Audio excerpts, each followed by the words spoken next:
पूरी दुनिया पुतिन के दिमाग को इस वक्त डिकोड करने में लगी है और अब हम आपको अपने वॉर रूम में दिखाने की कोशिश करेंगे कि आखिर पुतिन के दिमाग में क्या चल रहा है। एक्सपर्ट्स उनकी ब्रेन मैपिंग में क्या क्या देख रहे हैं, क्योंकि पूरी दुनिया इस वक्त पुतिन के दिमाग को डिकोड करने की कोशिश कर रही है। 27 दिन से चल रहे रूस यूक्रेन की इस जंग में आखिर क्या कर रहे हैं, क्या सोच रहे हैं, क्या है रणनीति व्लादिमीर पुतिन की, इस वक्त पुतिन के दिमाग में क्या चल रहा है, यही सबसे बड़ी पहेली है।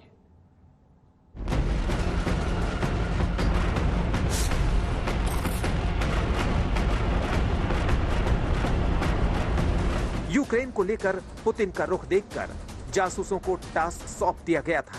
जासूसों का मानना है कि रूस के राष्ट्रपति व्लादिमीर पुतिन का दिमाग पढ़ना बहुत मुश्किल है।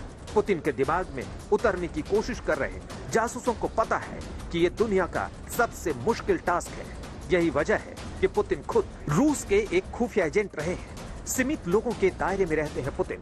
पुतिन की कोर टीम दुनिया के लिए रहस्य है। पुतिन की पर्सनल लाइफ टॉप सीक्रेट है। पुतिन के एक्शन और रिएक्शन के बारे में पता लगाने की कोशिश की जा रही है। रिपोर्ट्स के मुताबिक यूक्रेन युद्ध में अब तक 10,000 से ज्यादा रूसी सैनिकों के मारे जाने का दावा किया जा रहा है। लिहाजा जासूस ये पता लगाने की कोशिश कर रहे हैं कि पुतिन दबाव में कैसी प्रतिक्रिया देंगे। एक्सपर्ट मानते हैं कि दुनिया के सामने जोखिम बड़ा है, क्योंकि पुतिन के पास परमाणु बम की इतनी बड़ी खेप है कि दुनिया को चुटकी बजाते खत्म कर सकते हैं।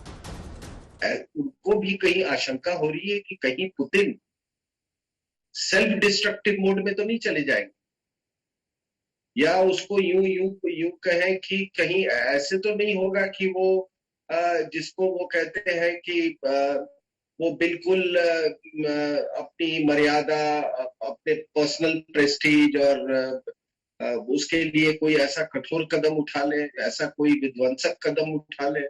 तो इसलिए ये विश्लेषण लगातार जारी है। और मैं एक बात बता देता हूं कि ऐसे युद्ध में इंटेलिजेंस का बहुत बड़ा रोल होता है। ऐसे तो इंटेलिजेंस का रोल हर युद्ध में होता है, लेकिन इस प्रकार के युद्ध में इंटेलिजेंस का बहुत बड़ा रोल होता है। यूक्रेन संकट को और भी खतरनाक होने से बचाने के लिए पुतिन के दिमाग को समझना दुनिया के लिए बेहद अहम है।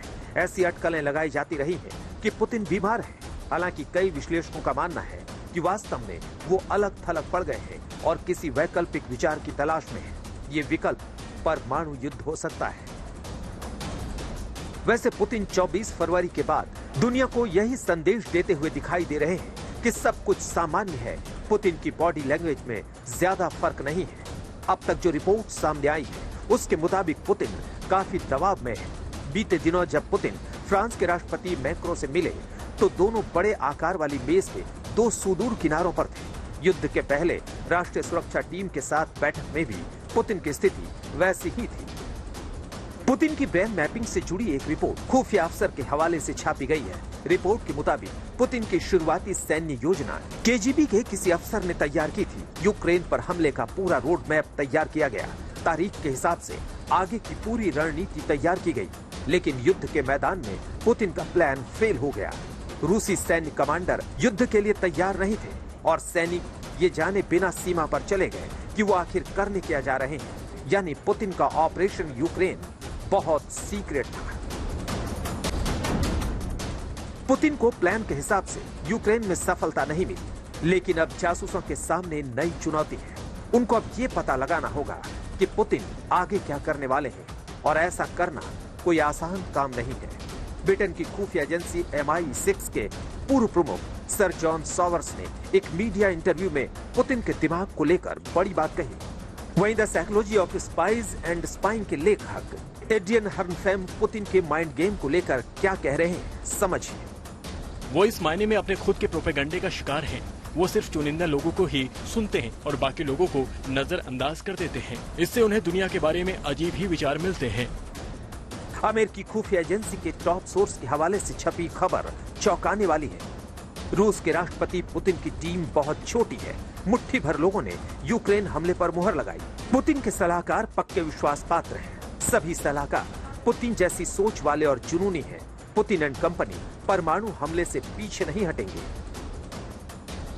पुतिन के दिमाग में इस वक्त कुछ बातें घूम रही हैं जो उनके एक्शन में नजर आ रही है। नंबर 1, यूक्रेन और पश्चिमी देशों से बहुत नाराज है। नंबर 2, पुतिन के दिमाग में सोवियत संघ का मैप है।